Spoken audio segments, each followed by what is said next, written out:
Do you ever just sit back and just notice how as a species, we are just such ridiculous creatures? And some of you right now, you're like, what? Not me. I'm not ridiculous. Well, if you give me about 10 minutes of your time, I'm gonna prove that you're just like the rest of us.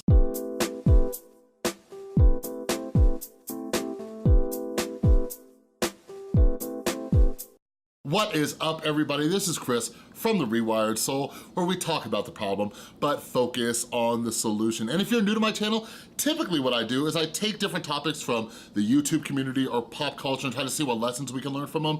But something I absolutely love is psychology and just our behaviors and our thoughts and all that stuff. So sometimes I do videos on that. But anyways, if you're into any of that stuff, make sure you subscribe and ring that notification bell and follow me over on Instagram and Twitter at The Rewired Soul. So yeah, the title of this video, why arguing with people is absolutely pointless. So if you're like me, you get baited, right? You get sucked into these things. Like, how many times have you ever been in an argument with somebody, whether it's a random person online, whether it's on Facebook, or it's on Twitter, or in the YouTube comment section, and you're just like, God, why did I waste my time? And then you do it again and you're like, how did I fall for it again, right? Because we go into these things thinking we're gonna change the other person's mind or they're gonna see our side, but in this video, we're gonna discuss why that doesn't happen, all right? And we're gonna dive into the psychology behind it. But real quick, and I'll remind you of this later as we dive into the solution, like, always remember this, it's a lot easier for us to fix us than it is to try to fix the rest of the world, all right? So acknowledging this about human nature, it can help us improve ourselves. Chances are we're not gonna fix anybody else. All right, so anyways, for all of you who think that you're so different, all right, let's do a quick little experiment, okay? So, on a scale of 1 to 100, okay? 1 being terrible, 100 being the best, how would you rate yourself as a driver compared to other people, all right? On a scale of 1 to 100. Second question, how would you rate your leadership abilities on a scale of 1 to 100, okay? Any number between those. So, you have 2 numbers in mind right now. I will bet all of you, and I have no idea how many people are gonna see this video, but I will bet all of you $5 that you picked a number over 50, all right? Now, statistically, I'd have to be an idiot to take that bet, but do you know why I'll take that bet? Because based on what we know about human nature and psychology is you all picked a number over 50.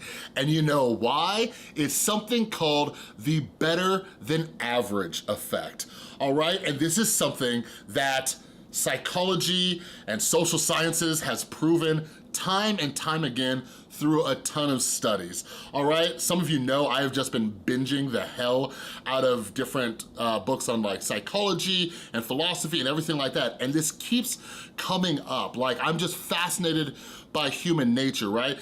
Some of the books that you wanna check out, like that little experiment I just did with all of you, I pulled that from this book I'm reading right now. I'm almost done with it. It's called Situations Matter, but you can also read books from Jonathan Haidt. It's like The Righteous Mind and The Happiness Hypothesis. I also think that Hive Mind talked about these studies too with the better than average effect, all right? But here's the thing, like, we naturally think that we're better than average. So here's something real quick from the APA, all right? So with this study, I'll read a little bit of it, all right? It said, the better than average effect is considered to be one of the most robust of all self-enhancement phenomena. The better than average effect shares this distinction with the optimistic bias, the tendency to overestimate one's chances of good fortune and to underestimate one's risk for misfortune. Whereas the better than average effect pertains to self versus average peer comparisons on behavior and trait dimensions, the optimistic bias involves comparisons about life events such as winning the lottery or getting divorced. Although we concentrate on the better than average effect in this chapter, many of the issues underlying the better than average judgments apply as well to relative risk assessments. So I will link that down below if you wanna dive into this a little bit. But here's the thing, like when we're talking about arguing with other people, like we're not going to change people's mind. Like, just to put it to the test again, when's the last time that someone really changed like a hardcore belief that you had, right? Like, it's very rare. Most of us walk into situation with a fixed idea about something, right? If you're a parent, you see your children do this all the time, right? Your kids don't wanna go somewhere, they're like, oh, this is gonna be boring. My son sometimes is like, oh, I don't wanna try that food, it's gonna be nasty, and all these other things, right? And then sometimes that person, sometimes it's us, we still see it as negative, even though it might not be, right? Because we already have a fixed idea of it, all right? So when it comes to the better than average effect, here's the thing.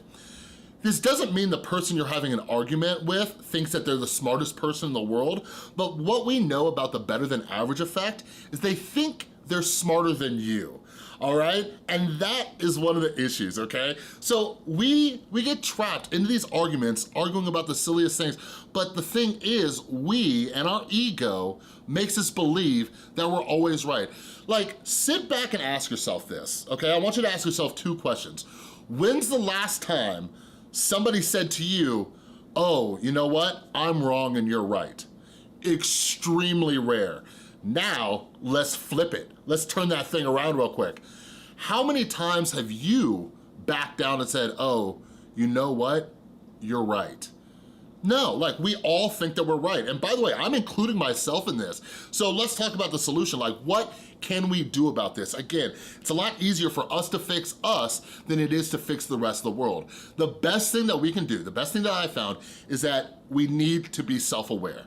We need to understand our tendencies and these kind of biases that we have and how we think that we're always right and our way is the right way, because that constantly it encourages conflict, right? Because now that you know that I think that way and you think that way, how are we ever gonna meet in agreement, right? So the most I can do is understand that when I'm having a conversation with you or I'm going through the comments, I'm like, oh, you think that you're right. And why is this? Because we are all shaped by our life experiences. Where you're at right now in your life, you are just a big sum of every experience that you've had since you were born.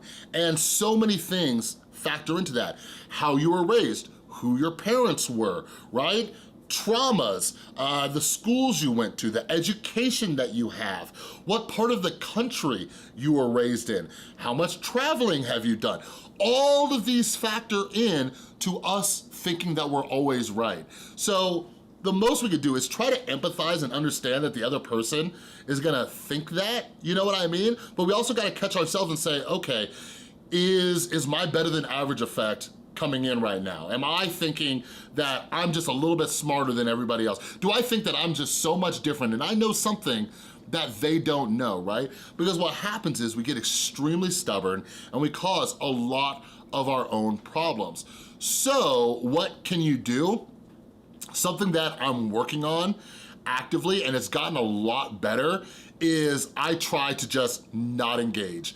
I avoid these, especially online debates and everything like that. A great example is, earlier this morning, I posted a video that I knew was gonna get a ton of negative comments, but I haven't seen them because I didn't check the comments after I posted, I don't know, 5-10 minutes after I posted. So yeah, it was real quick because I'm just like, I know what the comments are gonna be like. People are coming into this with a fixed idea, so why am I going to cause my own distress and do that? Why am I going to argue with people who already have an opinion, right? So I'm not saying like, I don't want to ever not encourage debate, but you need to read your audience. You need to read who you're having this conversation with. Like, how long are you gonna sit there and debate with somebody before you recognize that you're fighting a losing battle?